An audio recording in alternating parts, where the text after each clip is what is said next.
Bienvenue à cette conférence « Quelle relation franco-russe ?» avec Pierre Vimont et Bruno Tertrais, que je vais présenter dans un instant, mais aussi avec Madame Céline Bayou, qui interviendra pour la première question. Voici plus d'un an, le président de la République française, Emmanuel Macron, a annoncé son intention de renouer le dialogue avec la Russie, ce qui a été diversement apprécié, notamment par d'anciens satellites de l'URSS, comme la Pologne, ou même d'anciennes républiques soviétiques, comme les Pays-Baltes. Pologne, Pays-Baltes sont membres de l'OTAN comme de l'UE. Plus d'un an après, il s'agit ici de faire un premier bilan d'étape. Quel était le contexte de cette démarche française? Quelles ont été les étapes de ce dialogue? Quels sont les premiers résultats, tant vis-à-vis de la Russie que vis-à-vis de nos alliés de l'UE et de l'OTAN? Pour répondre à ces questions, nous avons deux invités que je remercie chaleureusement, Pierre Vimont et Bruno Tertrais. Je présente Pierre Vimont. Pierre Vimont, qui est le premier à s'exprimer, est ambassadeur de France, représentant du président de la République française pour l'architecture de sécurité et de confiance avec la Russie. Il a été précédemment directeur du cabinet du ministre des Affaires étrangères, ambassadeur de France aux États-Unis et secrétaire général exécutif du Service européen pour l'action extérieure, le SEAE. Bruno Tertrais est directeur adjoint de la Fondation pour la recherche stratégique, la FRS. Il est également senior fellow à l'Institut Montaigne.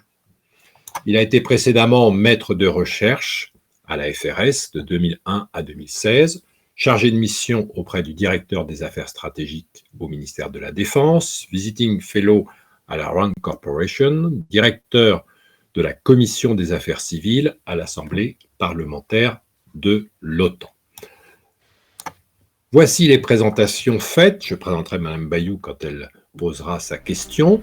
Quelle est la raison d'être? Quelle est la motivation de cette initiative qui a été lancée par le président de la République? Et essentiellement de remplir un vide, je dirais, de faire le nécessaire pour que là où ces derniers temps nous avions noté un manque de dialogue avec la Russie, une absence en réalité de contact avec ce pays, il fallait d'une manière ou d'une autre essayer de reprendre l'initiative pour remplir ce vide, en quelque sorte. Nous l'avons développé de la manière la plus simple possible, c'est-à-dire en essayant de relancer un certain nombre de groupes de travail sur des sujets qui nous paraissaient les plus intéressants et les plus susceptibles d'intéresser la partie russe dans un souci de défendre nos intérêts mutuels, réciproques, parfois contraires, mais en essayant quand même d'avancer de manière constructive. On semble oublier que le principe même de la diplomatie, c'est qu'il faut lancer le dialogue et que l'expérience montre que s'il n'y a pas un partenaire qui se lance, rien d'important ou de substantiel ne peut être fait. Avec nos partenaires européens, nous devons également commencer à réfléchir, à revoir, réexaminer et redéfinir notre politique de voisinage avec nos partenaires d'Europe de l'Est. Il y a la nécessité de redéfinir la stratégie à 10 ou 20 ans que nous voulons avoir avec le voisinage de l'Union européenne à l'est de l'Europe. Et dans ce voisinage, qui concerne des pays comme l'Ukraine, la Géorgie, l'Arménie, l'Azerbaïdjan, la Moldavie ou la Biélorussie, nous voyons bien qu'à l'heure actuelle, dans tous ces pays, la présence et l'influence de la Russie a grandi, qu'elle s'étend et que par conséquent, nous avons tout intérêt, également avec nos partenaires européens, à réfléchir ensemble au type de dialogue que nous voulons avoir avec la Russie et à notre voisinage avec ce pays dans cette région de l'Europe. On m'a dit que j'étais perçu parfois comme un adversaire de ce dialogue, voire en référence comme un ennemi de la Russie. Alors je précise tout de suite que j'aime beaucoup ce pays, son peuple et sa culture, beaucoup moins la politique de ses dirigeants actuels. Et donc, pour être très clair, je voudrais dire que j'ai salué, et je continue à me féliciter de l'existence de ce dialogue renforcé. Pourquoi ? Je pense que le pari d'Emmanuel Macron en valait la peine pour plusieurs raisons. La première, c'était tout simplement, pardonnez-moi un peu de cynisme, mais le cynisme, c'est quelque chose qui peut être une qualité en diplomatie, c'est que l'on ne puisse plus dire qu'on ne parle pas à la Russie, on ne parle pas aux Russes. Combien de fois avons-nous entendu ces 10 dernières années ce refrain, ce commentaire de la part généralement d'observateurs peu avisés, mais aussi malheureusement de la part parfois d'observateurs avisés. L'ambition affichée par le président de la République, encore une fois incarnée ici par Pierre Vimont, c'est aussi la définition d'une nouvelle architecture de confiance et de sécurité en Europe. Pour l'instant, je n'en vois guère les prémices et je dirais peut-être tout à l'heure, soit un peu plus tard, soit dans un deuxième temps, pourquoi je ne pense pas que cet objectif soit atteignable. La manière dont les initiatives françaises ont été prises ont suscité davantage que du scepticisme chez nos voisins. Je reste persuadé pour ma part, nous pouvons y revenir, que nous sommes avec la Russie face à un pays avec lequel il faut être dans le pur rapport de force. Si on veut vraiment se fixer ces objectifs-là d'autonomie stratégique parmi les objectifs que nous voulons poursuivre, alors il faut commencer à définir une vision de l'objectif que nous voulons atteindre et du chemin pour y arriver.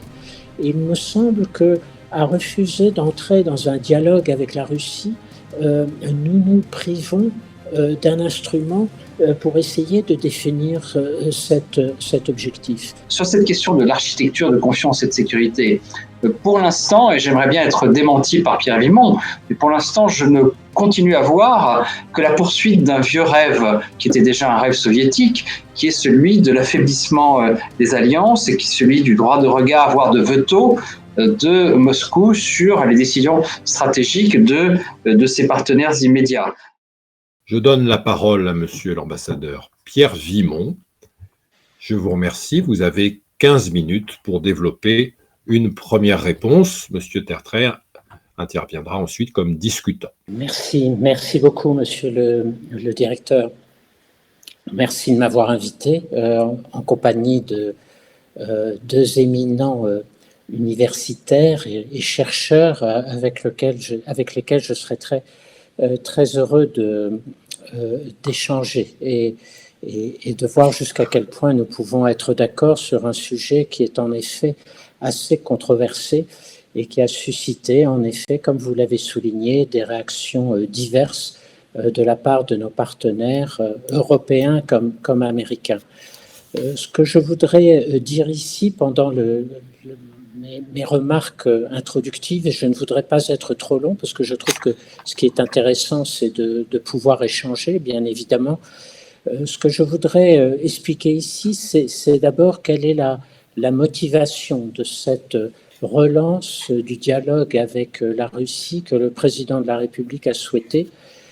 Peut-être ensuite entrer dans le détail des objectifs que nous visons et répondre à un certain nombre de critiques qui ont été faites, et puis terminer peut-être par quelques mots sur l'actualité la plus immédiate et comment cet effort pour relancer le dialogue avec la Russie est aujourd'hui confronté à toute une série d'événements qui nous oblige bien évidemment à adapter cette initiative française à la réalité sur le terrain, je dirais en quelque sorte. Quelle est la raison d'être, quelle est la motivation de cette initiative qui a été lancée par le président de la République?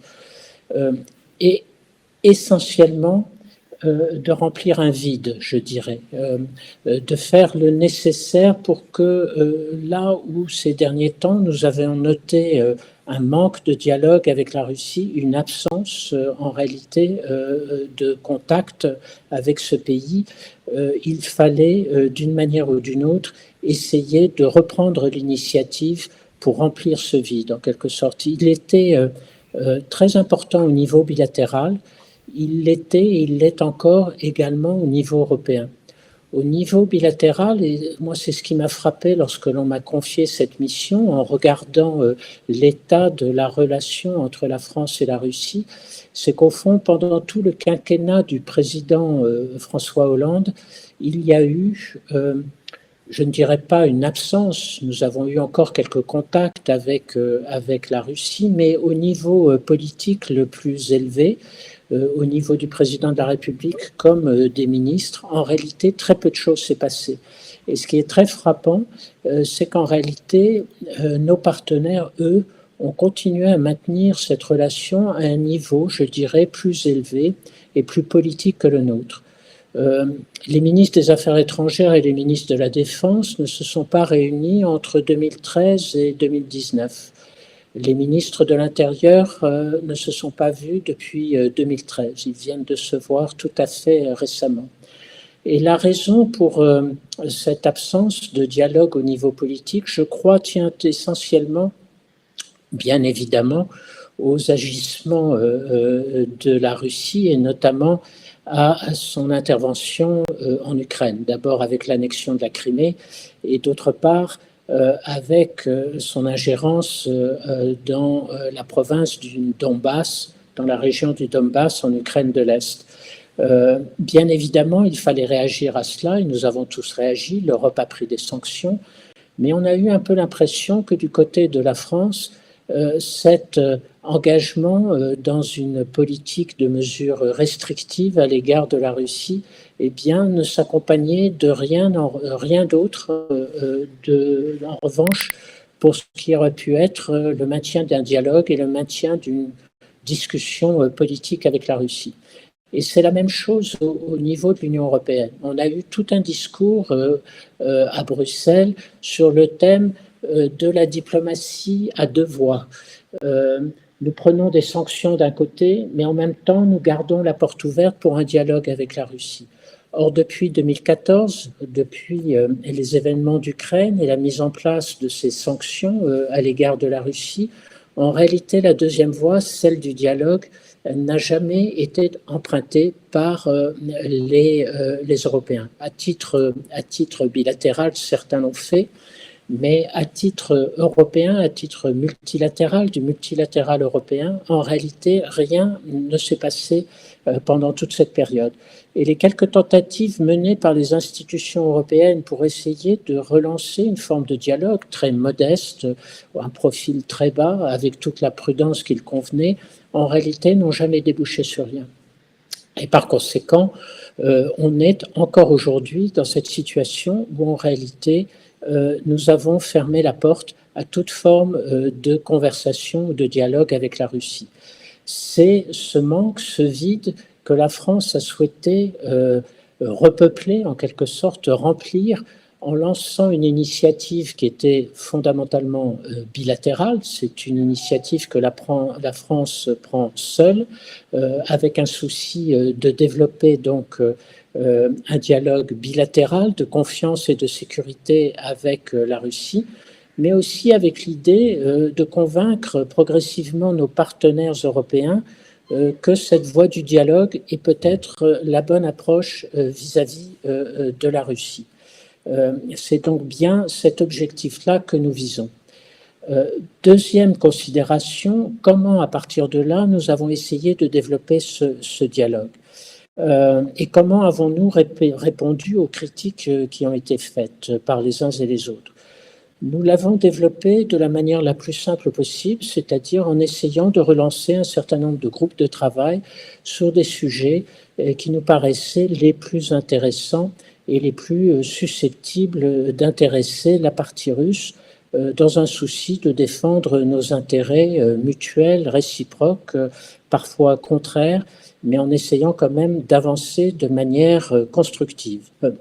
Nous avons été ambitieux, c'est-à-dire que nous avons décidé, plutôt que d'en rester toujours à la même approche très diplomatique, où les diplomates parlent aux diplomates, nous avons essayé de l'élargir avec de nouveaux domaines de discussion et de dialogue qui portaient non plus seulement sur les grandes crises qui existent à l'heure actuelle, la Syrie, l'Ukraine, la Libye, toute la question du contrôle des armements, en liaison d'ailleurs avec nos partenaires de l'OTAN, mais également en abordant d'autres sujets plus proches d'une coopération bilatérale traditionnelle.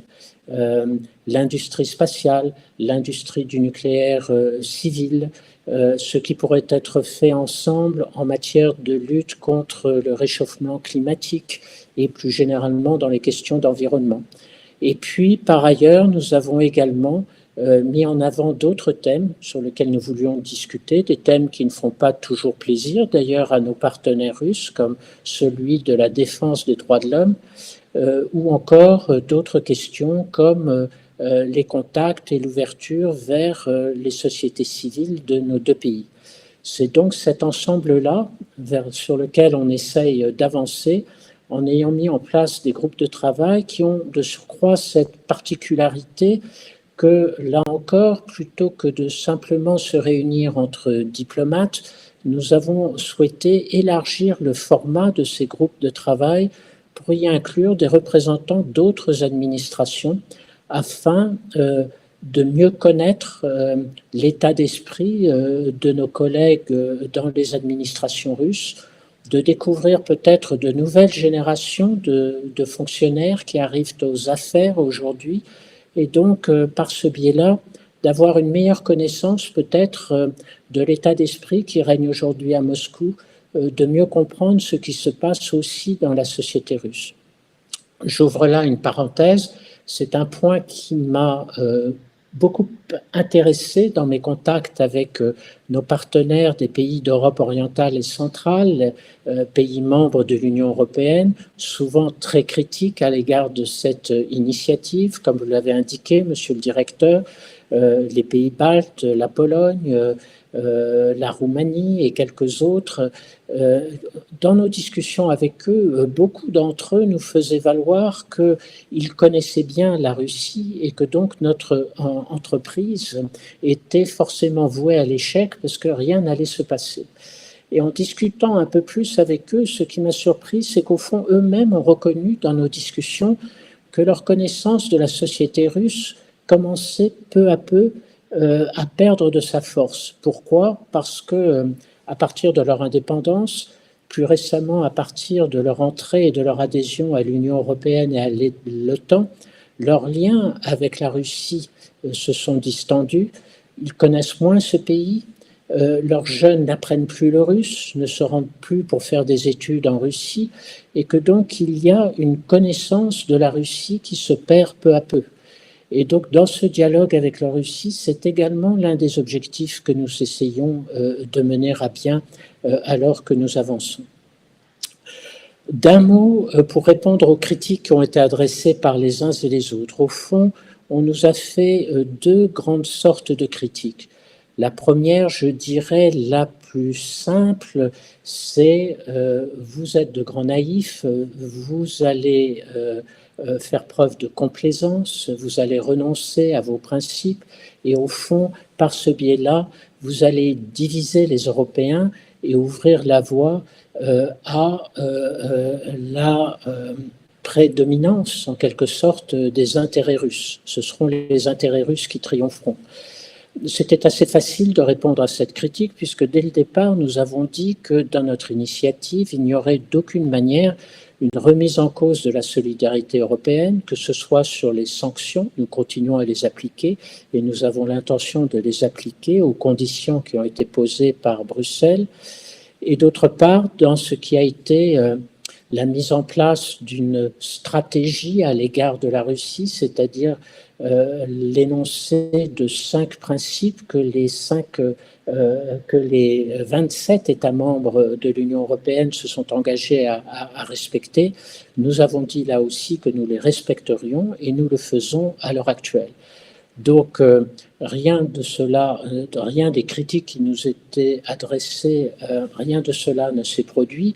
Et j'ajouterais qu'en termes de fermeté, la France, d'ailleurs, conjointement avec l'Allemagne, a montré au moment de l'affaire Navalny, vous savez, cette nouvelle tentative d'empoisonnement à l'égard d'un opposant russe qui a pu être amené à Berlin pour guérir et avec lequel nous avons été en contact, la France comme l'Allemagne ont fait preuve d'une très grande fermeté sur ce dossier, donc qui date du mois de septembre, sur cette affaire-là, et nous avons, conjointement avec l'Allemagne, proposé de nouvelles sanctions contre la Russie qui viennent donc s'ajouter à celles qui ont déjà été prises à l'occasion de la crise ukrainienne, et que donc on ne peut pas honnêtement taxer la France de manque de fermeté en l'occurrence. La deuxième catégorie de critiques, je dirais, vont un peu plus loin. Elle consiste à dire qu'il n'y a rien à attendre de la part de Moscou et que surtout en faisant ce premier pas, la France fait une concession à l'égard de la Russie qui ne devrait pas avoir lieu au moment où la Russie, de son côté, n'a fait aucune ouverture sur aucun thème ou sur aucun dossier où nous sommes en profonde divergence avec elle. Aucune ouverture en Syrie, aucune ouverture en Ukraine, un caractère même assez agressif de la présence russe en Afrique, en République centrafricaine par exemple, présence également grandissante en Libye, parfois contraire aux intérêts des Européens. Bref, rien n'a été fait du côté de la Russie pour diminuer les tensions avec la France et avec les pays européens. Et par conséquent, à quoi sert-il de faire un premier pas dans cette direction? Mais là, me semble-t-il, et c'est le point sur lequel je voudrais insister, on semble oublier que le principe même de la diplomatie, c'est qu'il faut lancer le dialogue. Et que l'expérience montre que s'il n'y a pas un partenaire qui se lance, rien d'important ou de substantiel ne peut être fait. Et si vous regardez l'histoire de la diplomatie, vous voyez bien que depuis de nombreuses années, les progrès qui ont pu être faits à la fois dans la relation avec la Russie ou dans la relation avec d'autres pays, c'est toujours fait au départ par une initiative parfois considérée comme audacieuse, en tout cas novatrice pour essayer d'avancer. C'est bien le chancelier Brandt, au lendemain de l'intervention soviétique à Prague, en République tchécoslovaque, qui a lancé l'Ostpolitik en 1969, et laquelle a abouti aux accords et aux principes d'Helsinki en 1975. C'est bien le secrétaire d'État, M. Kissinger, qui s'est rendu en Chine du temps de la présidence de M. Richard Nixon pour essayer d'avoir un début d'ouverture avec la Chine. Et je pourrais donner d'autres exemples de ce même type. Le président égyptien Sadat qui se rend à Jérusalem pour ouvrir le dialogue entre Israël et son pays, l'Égypte. Il y a donc des moments où il faut avoir le courage d'avancer et de se lancer. Je ne souhaite pas du tout comparer l'initiative française à ces très grandes initiatives qui ont lieu dans le passé et qui avaient un caractère stratégique. Je serais beaucoup plus modeste, mais je crois que c'est important d'examiner et de prendre en compte cette initiative française dans le cadre de l'exercice d'une diplomatie qui doit être plus audacieuse, encore une fois, et plus innovatrice. Dernier point, et je m'arrêterai là, il est certain qu'aujourd'hui, et je ne le cacherai pas, certaines des actions menées récemment par la Russie ont compliqué cet effort de relance du dialogue entre Paris et Moscou. La crise récente en Biélorussie, où la Russie, sans aller jusqu'à intervenir militairement dans ce pays, a quand même pris une position différente de celle des pays européens. L'affaire Navalny, dont je parlais il y a quelques moments, plus récemment, le rôle et l'action assez unilatérale de la Russie dans la crise du Nagorno-Karabakh pour mettre en place un cessez-le-feu dont il faut se réjouir, mais qui a été fait à l'initiative de la seule Russie, sans beaucoup de concertation avec les deux autres coprésidents de ce que l'on appelle le groupe de Minsk, c'est-à-dire les États-Unis et la France. Tout ça, bien évidemment, a montré qu'aujourd'hui, la Russie reste sur une position extrêmement fermée et soucieuse avant tout de défendre ses intérêts propres sans chercher beaucoup à partager le dialogue et ses réflexions avec ses partenaires.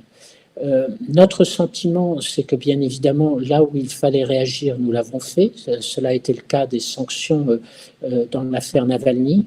Mais pour le reste, nous pensons que malgré ces difficultés, il faut continuer à avancer, il faut continuer à dialoguer et il faut essayer peu à peu d'essayer de surmonter cette méfiance qui existe incontestablement à Moscou et d'essayer de les convaincre que plutôt jouer un jeu diplomatique à somme nulle où celui qui gagne doit forcément battre l'autre adversaire, mais les convaincre nos partenaires russes qu'on peut peut-être essayer de trouver un terrain d'entente où chacun trouvera son intérêt à la fin dans des compromis qui soient positifs et constructifs. Nous devons continuer à essayer de le convaincre que c'est cela la meilleure solution pour nous. Nous sommes d'autant plus tentés de continuer à avancer dans ce dialogue avec la Russie que par ailleurs les choses changent dans le monde. Comme on le sait, après les récentes élections américaines, nous aurons, je l'espère en tout cas, le 20 janvier, une nouvelle administration américaine, un nouveau président à la Maison-Blanche, une nouvelle administration américaine à Washington, et qu'il y a là probablement un partenaire américain qui sera plus soucieux de travailler en concertation avec nous sur les grands dossiers actuels et en particulier sur la relation avec la Russie. Et qu'il y a là probablement un travail en commun, un travail de concertation et de coopération qui pourrait nous donner des atouts supplémentaires dans notre relance du dialogue avec la Russie. Et donc, nous avons intérêt à essayer d'avancer dans cette voie. J'ajouterai enfin qu'avec nos partenaires européens, nous devons également commencer à réfléchir à revoir, réexaminer et redéfinir notre politique de voisinage avec nos partenaires d'Europe de l'Est. Il y a la nécessité de redéfinir la stratégie à 10 ou 20 ans que nous voulons avoir avec le voisinage de l'Union européenne à l'est de l'Europe. Et dans ce voisinage, qui concerne des pays comme l'Ukraine, la Géorgie, l'Arménie, l'Azerbaïdjan, la Moldavie ou la Biélorussie, nous voyons bien qu'à l'heure actuelle, dans tous ces pays, la présence et l'influence de la Russie a grandi, qu'elle s'étend et que par conséquent, nous avons tout intérêt, également avec nos partenaires européens, à réfléchir ensemble au type de dialogue que nous voulons avoir avec la Russie et à notre voisinage avec ce pays dans cette région de l'Europe. Je m'arrête là, monsieur le directeur, j'ai été trop long, mais je vous laisse la parole. Merci, monsieur Vimont. Nous passons maintenant au temps avec monsieur Bruno Tertrais, directeur adjoint de la FRS, je le rappelle, qui est là en position de discutant. C'est une position universitaire et il est là pour apporter des éléments de discussion. Monsieur Tertrais, vous avez la parole pour environ une dizaine de minutes. Merci, cher Pierre. Je suis ravi d'être qualifié à la fois par le président de séance et le principal intervenant d'universitaire. Je dois préciser que si j'ai reçu les sacrements, je n'exerce pas et je préfère parler de ma position, même si vous avez raison, cher Pierre, le terme de discutant étant à l'origine un terme universitaire, je préfère parler de ma position comme celle d'un observateur pas trop lointain de la diplomatie française, voire parfois comme un très modeste participant à titre de conseiller. Mais je m'empresse de dire que c'est d'assez loin que j'ai observé la tentative française incarnée ici par Pierre Vimont de renouer un dialogue substantiel avec la Russie. Et pour clarifier les choses, puisque on m'a dit que j'étais perçu parfois comme un adversaire de ce dialogue, voire Oresco Référence comme un ennemi de la Russie. Alors je précise tout de suite que j'aime beaucoup ce pays, son peuple et sa culture, beaucoup moins la politique de ses dirigeants actuels. Et donc, pour être très clair, je voudrais dire que j'ai salué et je continue à me féliciter de l'existence de ce dialogue renforcé. Pourquoi ? Je pense que pari d'Emmanuel Macron en valait la peine pour plusieurs raisons.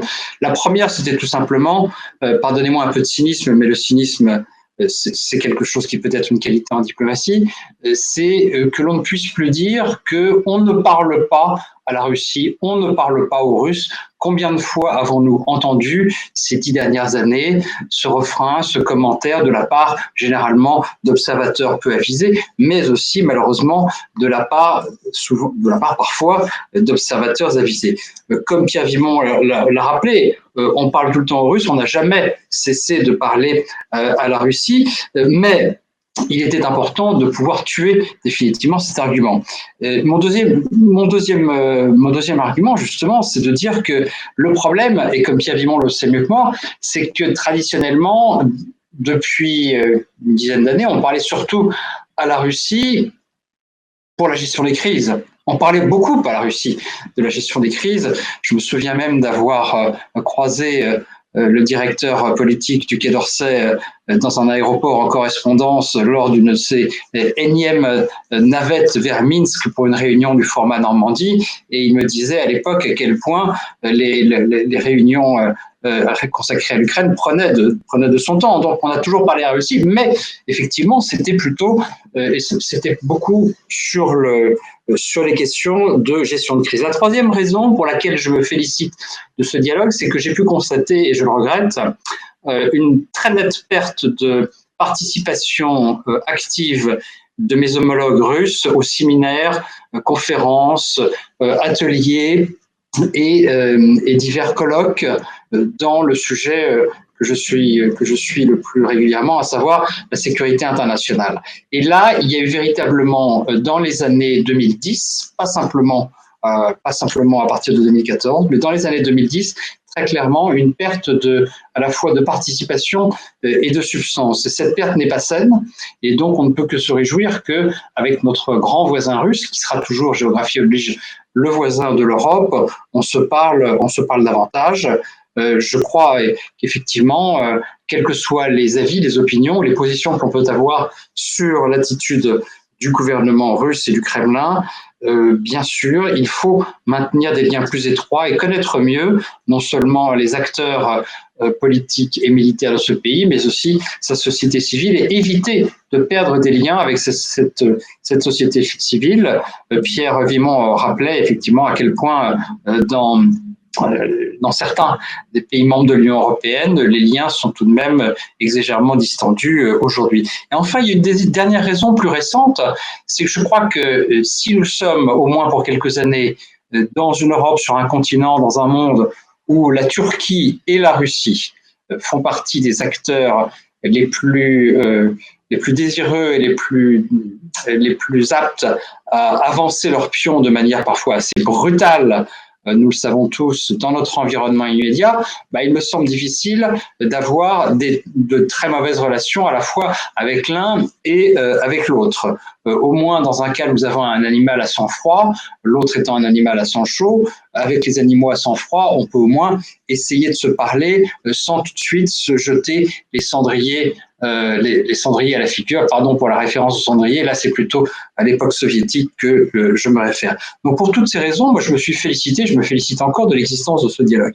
Là où je suis un peu dubitatif, c'est d'abord devant l'absence de résultats tangibles. Alors Pierre Vimont a raison de dire que le dialogue a ses vertus propres et que il n'y a pas forcément de résultats à même de faire les grands titres des journaux qui soient à attendre de ce type de dialogue. C'est vrai, et j'en conviens volontiers, mais je constate toutefois que l'ambition affichée par le président de la République, encore une fois incarnée ici par Pierre Vimont, c'est aussi la définition d'une nouvelle architecture de confiance et de sécurité en Europe.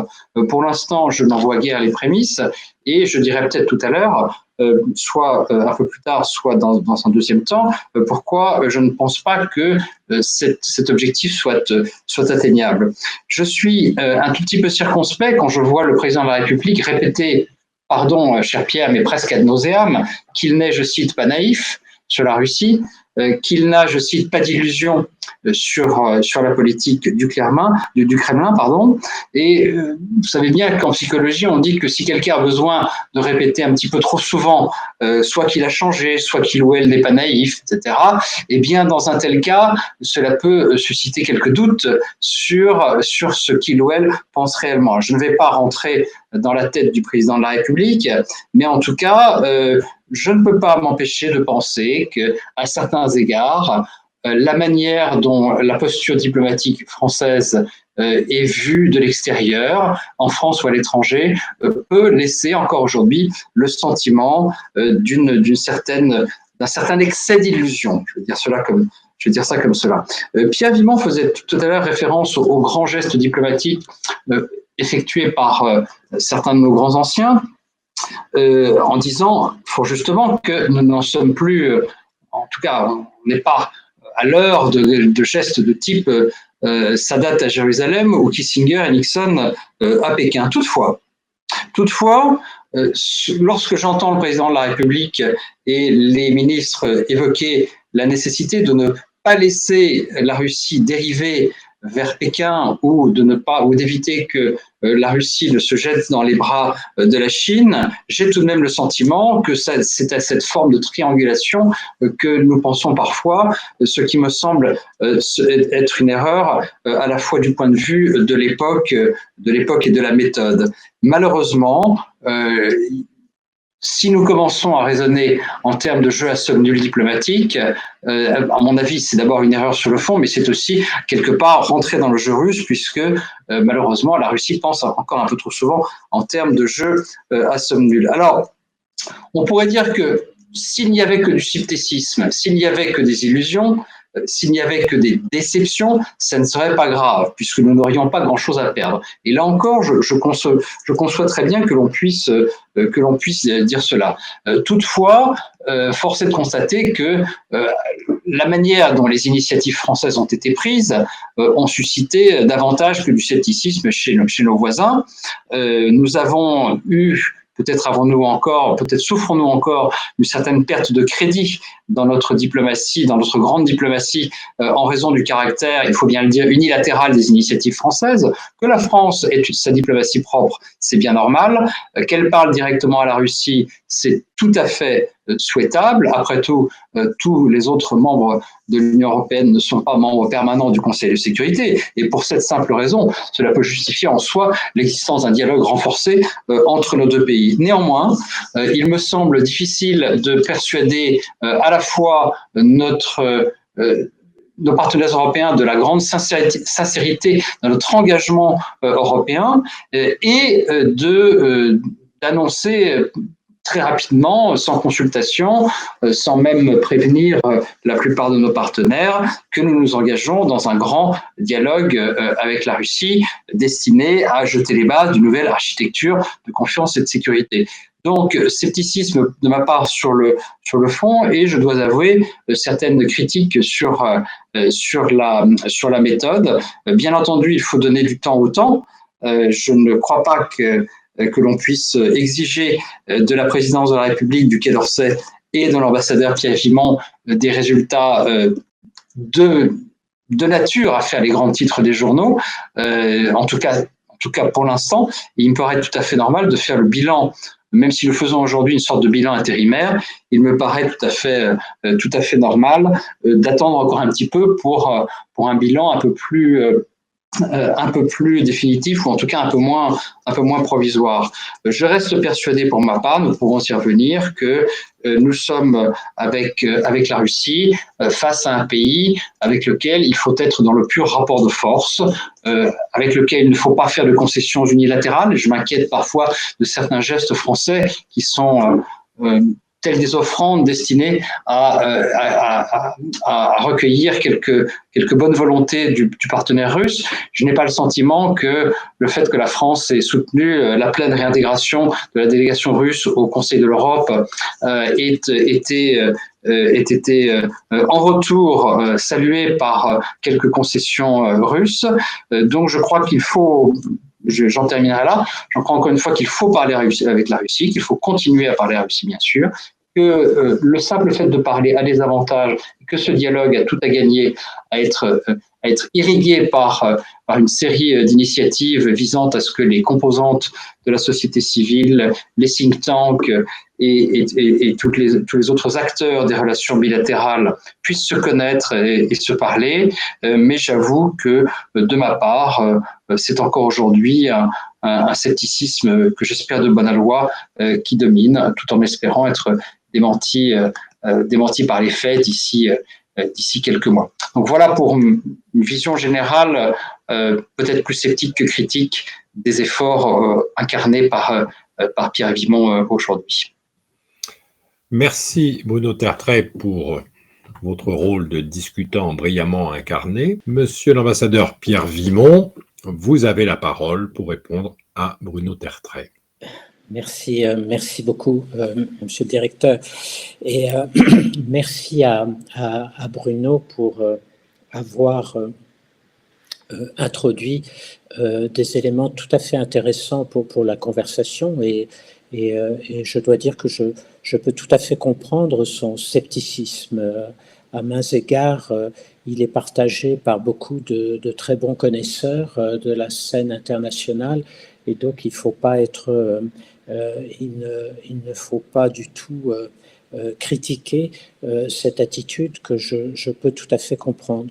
Je voudrais simplement répondre sur les deux points rapidement, ou en tout cas poursuivre la conversation sur les deux points qu'a mis en avant Bruno, celui de la méthode et celui du fond. Celui de la méthode, tout d'abord. Là aussi, je dois dire que je peux comprendre ce qu'a dit Bruno sur le caractère parfois unilatéral de la position ou des initiatives françaises qui peuvent parfois surprendre nos partenaires. Malheureusement, pour moi qui ai fait ce métier depuis trop longtemps, privilège de l'âge, mais un âge assez avancé, je crains que cette attitude et cette méthode relève vraiment du tempérament national, car je l'ai connu tout au long de ma vie, malgré tous mes efforts pour essayer de convaincre mes autorités de faire preuve de plus de concertation. La France, ses dirigeants, tout au long de ces 20 ou 30 dernières années, ces dirigeants aiment à lancer des idées et voir comment ensuite les partenaires réagissent. Et d'ailleurs, j'ai tendance à penser que l'une des raisons pour lesquelles on m'a nommé, c'était en particulier pour faire ce travail après-vente, d'après-vente, pour aller expliquer aux uns et aux autres les motifs, les raisons, les objectifs de notre initiative. Je dois dire d'ailleurs que dans cet effort de persuasion, j'ai souvent remarqué que après une explication aussi approfondie que possible, les malentendus tombaient et qu'on pouvait engager à ce moment-là une conversation et des échanges de vues et qui étaient souvent très fructueux et pas du tout aussi critiques et négatifs qu'on pouvait le penser, même auprès de ceux qui sont les plus réservés à l'égard de notre initiative. Ces pays-là ne sont pas convaincus, loin de là, mais ils reconnaissent qu'il peut y avoir un intérêt au dialogue que nous avons décidé de lancer. Ils ne cachent pas leur scepticisme, tout comme Bruno, mais en réalité nous disent eh bien, allez tenter votre chance et on verra bien si quelque chose d'intéressant sort de ces échanges.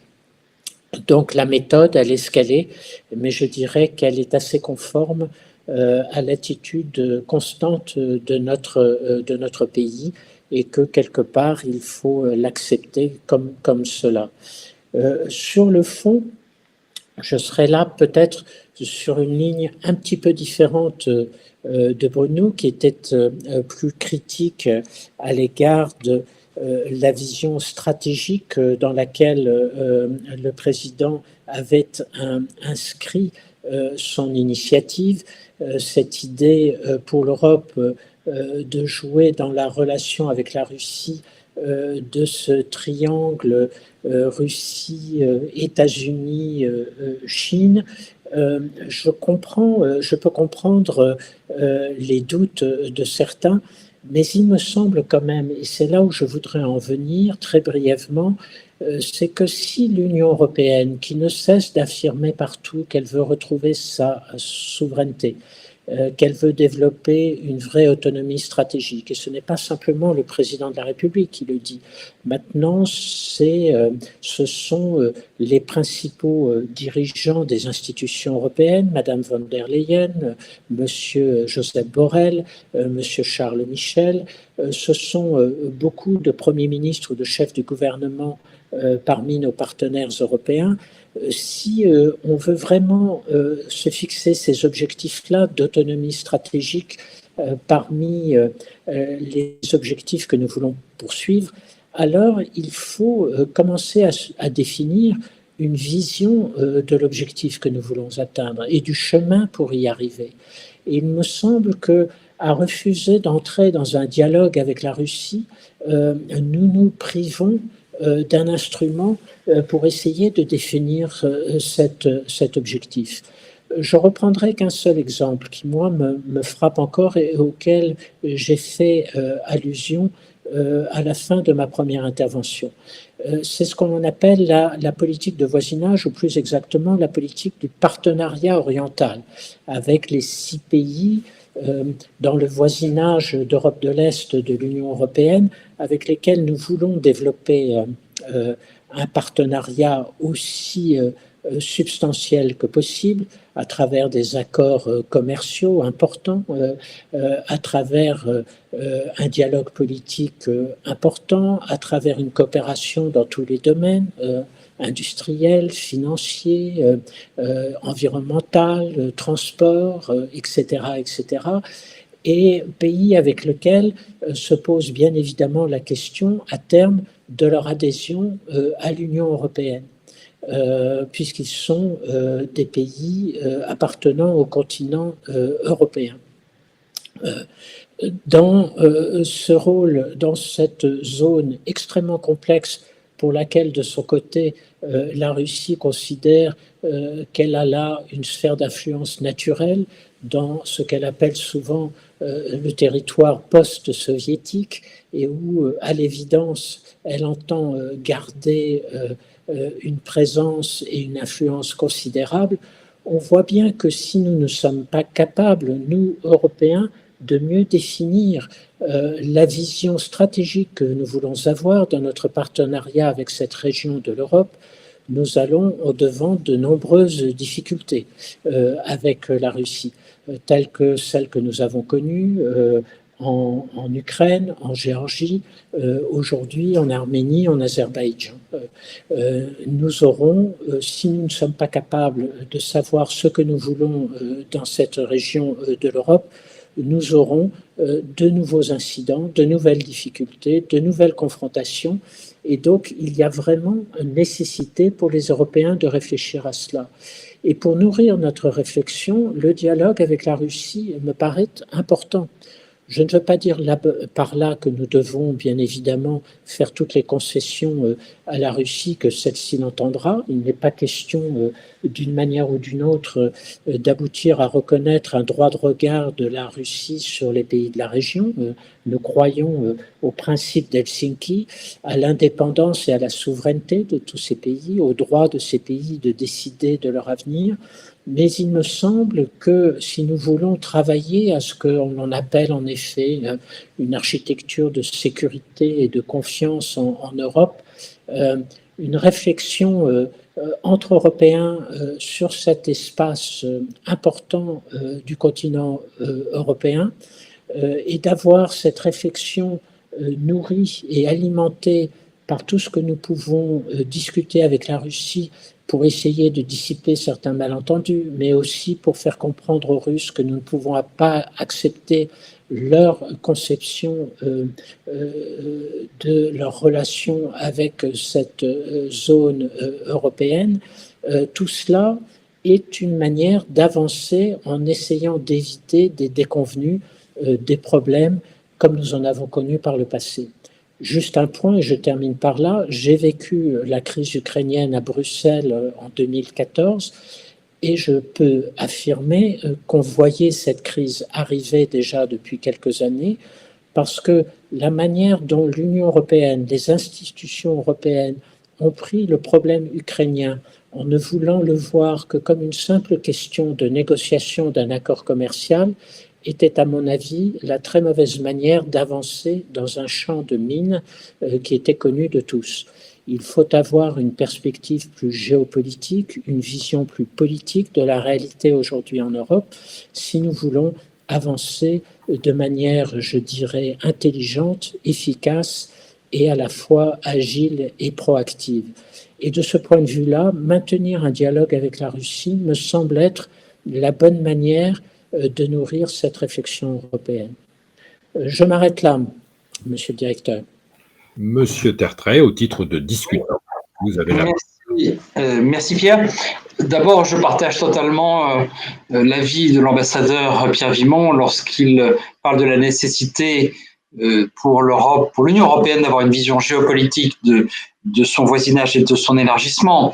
Et effectivement, je fais partie des gens qui ne sont pas loin de penser que du point de vue de Moscou, au fond, l'élargissement de l'Union européenne est beaucoup plus dangereux, entre guillemets, pour les intérêts politiques du Kremlin, vu du Kremlin d'aujourd'hui, que l'élargissement de l'OTAN.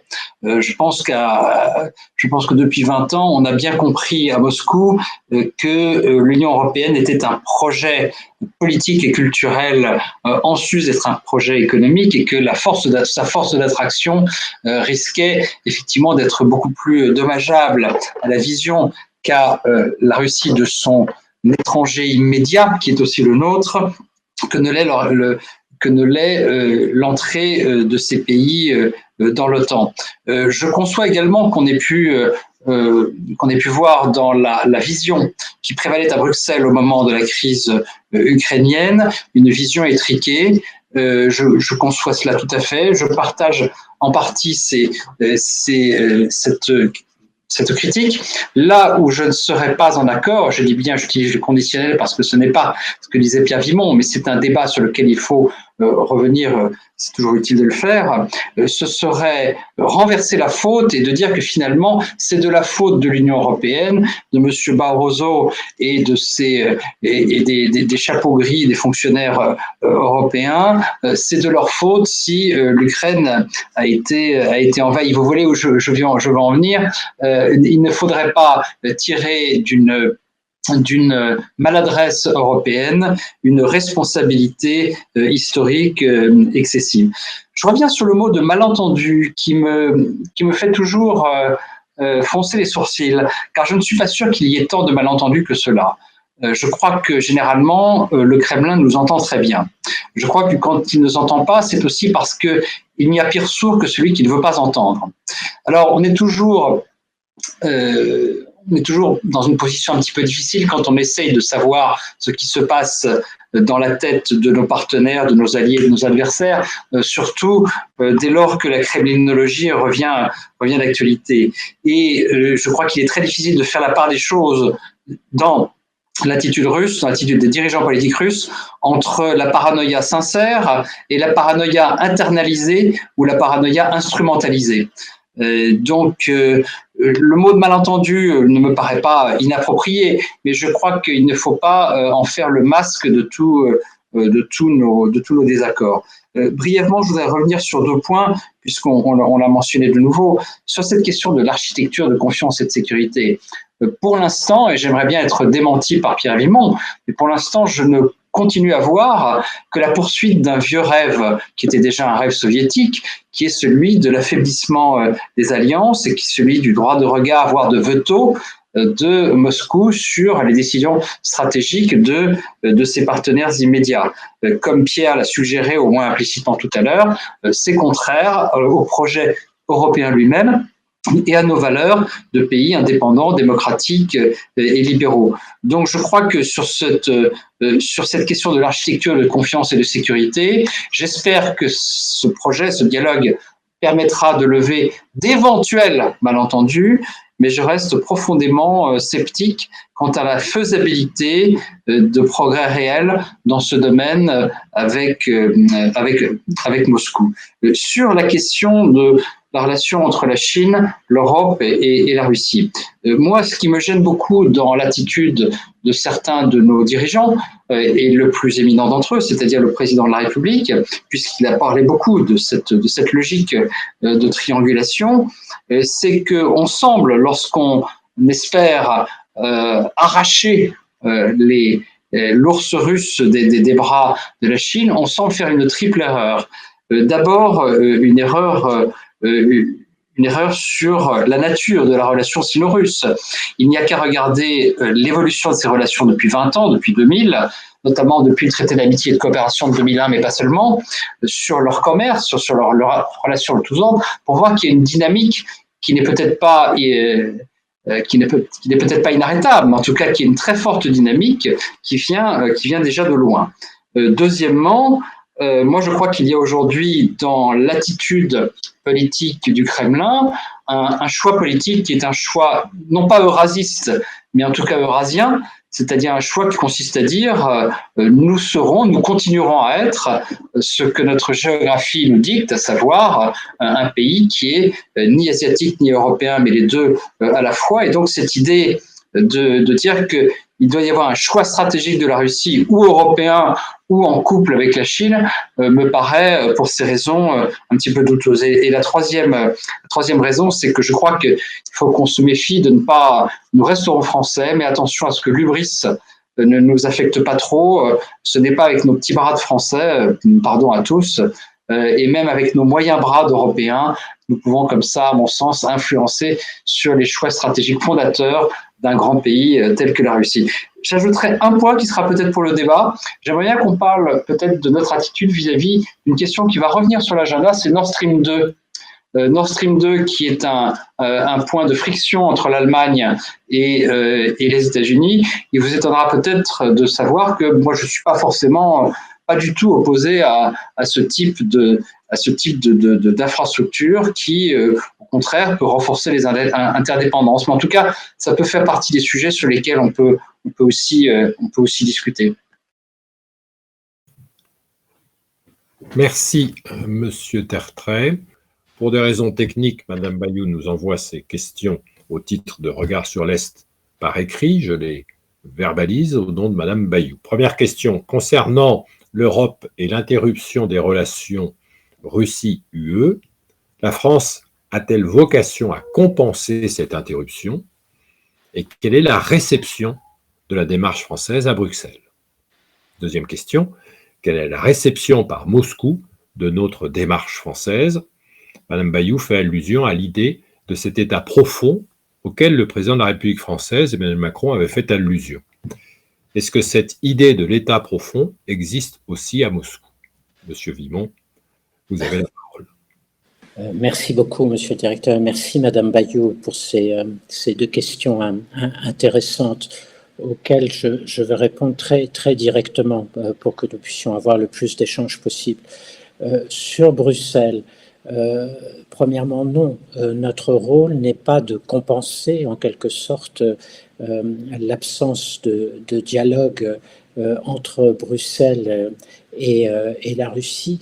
Il est plutôt d'ouvrir la voie. Nous ne voulons pas parler au nom de tous les Européens, nous l'avons dit depuis le début, la démarche est purement bilatérale, mais nous essayons de montrer l'exemple et de convaincre nos partenaires et les institutions européennes de s'engager aussi avec prudence, avec toutes les précautions nécessaires, mais de s'engager aussi dans cette voie d'un dialogue avec la Russie.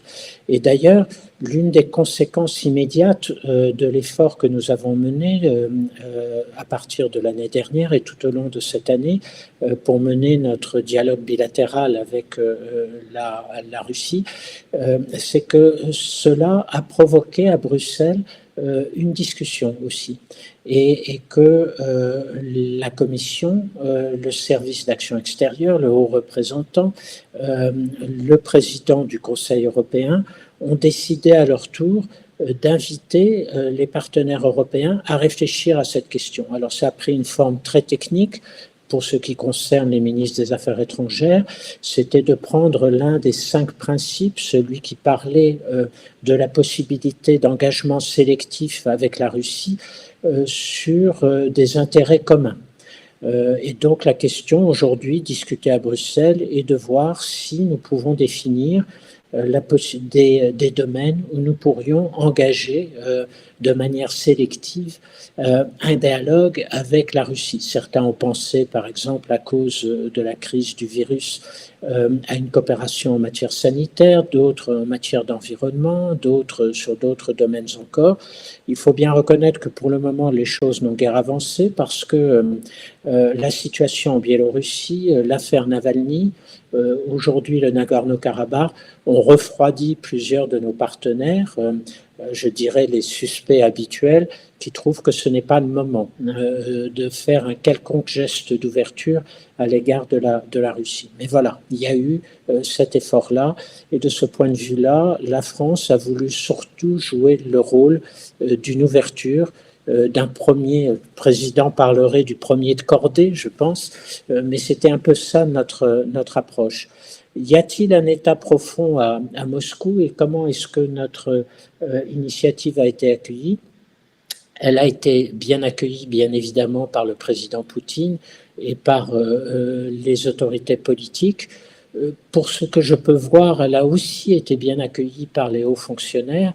Et d'ailleurs, vous le savez, lorsque le président a utilisé le terme d'État profond, il pensait d'abord à l'administration française, soupçonnée d'être très méfiante et peu constructive à l'égard de toute idée de dialogue avec Moscou.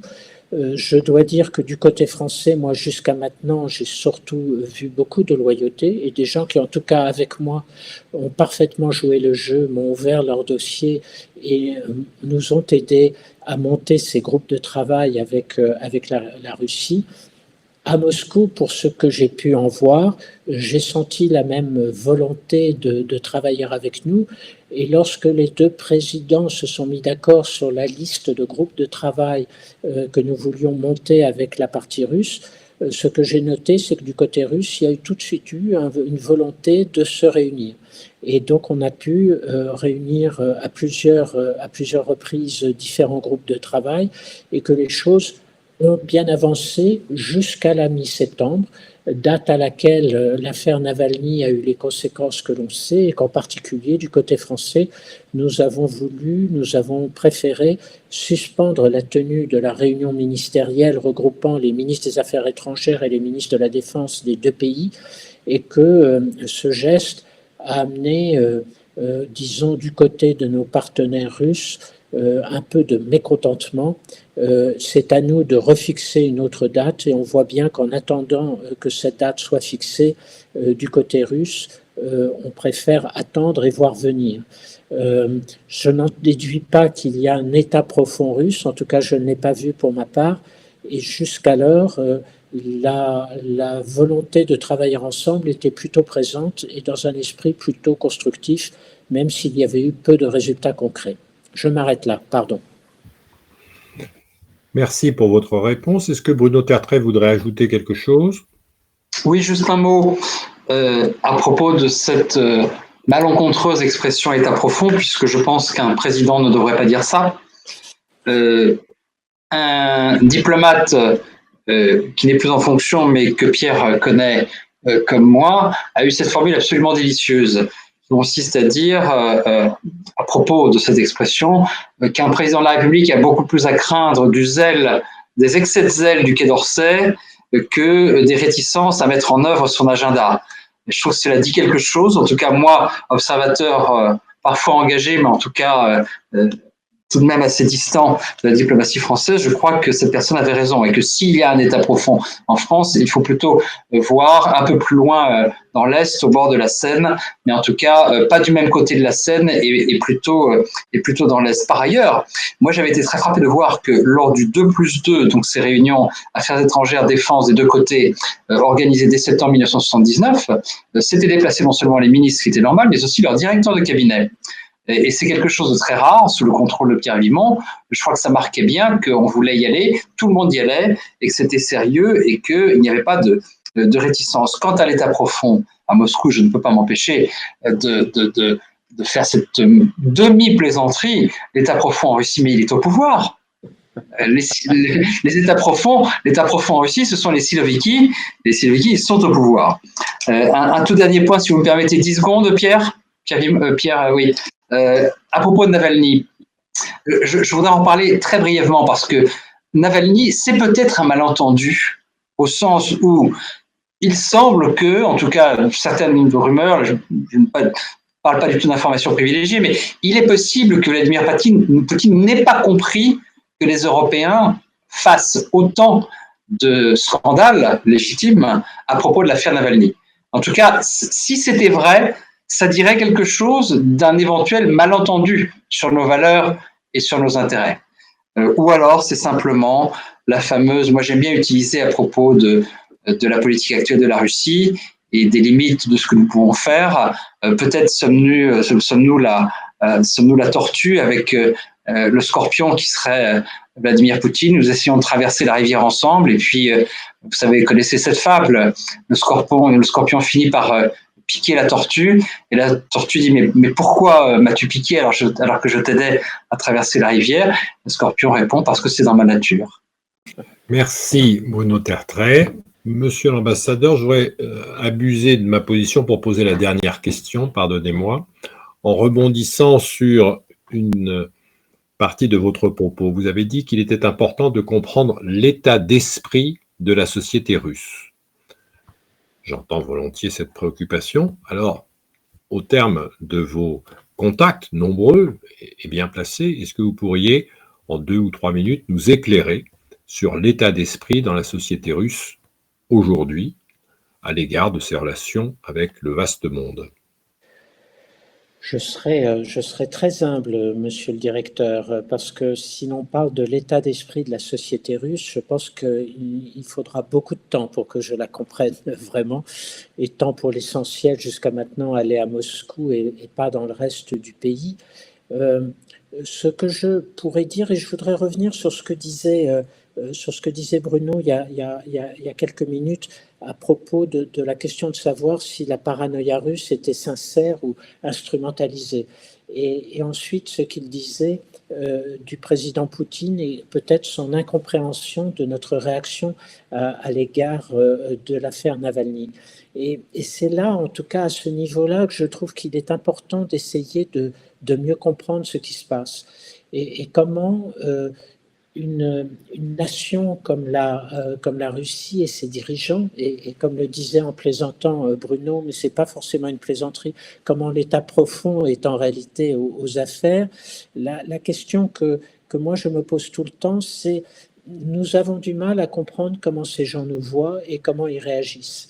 Et j'en veux pour preuve aussi ce que l'on voit dans d'autres pays de la région qui ont souvent des dirigeants dont le comportement et l'attitude est extrêmement proche de celle du président Poutine. Je pense au président Loukachenko en Biélorussie. Il y a chez ces gens, dans leur manière de réagir, quelque chose qui pour eux est naturel et qui pour nous est probablement, je l'imagine en tout cas, difficilement acceptable. Et alors je ne sais pas s'il faut parler de malentendu ou d'incompréhension, mais c'est là où il me semble qu'il faut que nous fassions un effort. Non pas, et je veux en revenir aussi à ce que disait Bruno, non pas pour les excuser et pour renverser leurs responsabilités, mais tout simplement pour essayer de mieux comprendre de façon à mieux adapter notre politique et notre action diplomatique. Eh bien, merci à chacun d'avoir fait progresser la compréhension des relations franco-russes. Merci, monsieur l'ambassadeur. Merci monsieur Tertrais. Merci, madame Bayou, d'avoir contribué à organiser cette conférence sur les relations franco-russes. Je souhaite à tous une excellente soirée.